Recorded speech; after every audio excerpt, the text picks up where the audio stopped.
All right, hello wine drinking people. Time for more of what I've had to drink yesterday and our Elvio Cogno event here in the store. A huge success and a nice little turnout. You know, for me, if we get 10, 15 people here in the back room, I mean, 15 is all we can fit, but if we only get 10, hey, that's fine.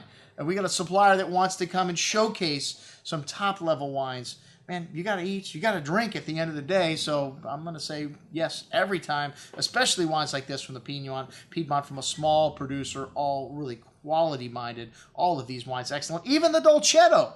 And even though Elvio wasn't here, our good friends from Vinecraft presented the wines, and they had their Italian wine specialist who had the Italian accent. It's nice to have someone here that speaks Italian in accent. Anyways, the Cogno Dolcetto was really nice, and I don't say that about many Dolcettos. This wine, very bright and fruity wine, blackberry, black cherry, some pretty floral notes. Good complexity for a Dolcetto here. Really rich on the palate as well, with bright acidity and fine tannins. Very fresh finish here. Very good little wine for $19.50. The Cogno Montegrilli is up next. And this is a blend of 50-50 Barbera and Nebbiolo. And, well, they weren't allowed to call this a DOC wine until, I think, 1985 when they came up with the Langhe DOC for this.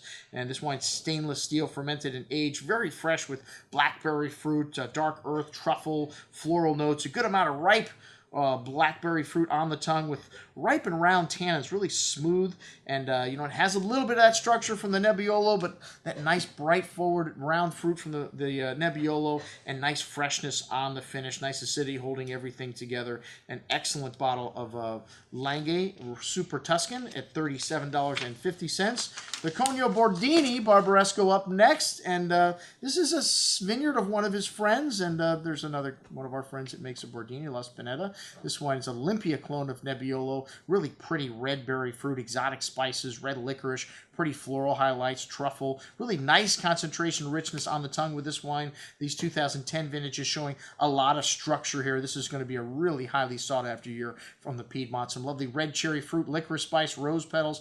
Really seductive here with a nice mineral laced finish and some tannins here still at the end, but still Barbaresco, a little lighter than the Barolos. The 2009 Cascina Nuova and Rivera up next, and the Cascina Nuova is the entry-level wine from this producer. 2 years in large wood, traditional style. All their wines are estate, with the exception of that last one, the Barbaresco. This wine has a lovely bouquet of dried flowers, licorice, red cherry fruit, fresh earth, truffles, tar. Lots of that earthy aroma coming out as this wine opens up. But this 2009 vintage, all about the forward fruit. Really big and chewy wine on the tongue with ripe, delicious fruit. Some firm tannins, an array of spice. Hey, this is still Barolo. Still going to need a little time, but these 2009s really showing nicely for such young wines. The Ravella is one of the Grand Cru sites in Novello, and this wine sees 2 years in large oak. Also an array of spice and earth here, red cherry liqueur-like fruit, truffles, dried flowers. Nice intensity here. I love this forward juicy nature of the 2009s.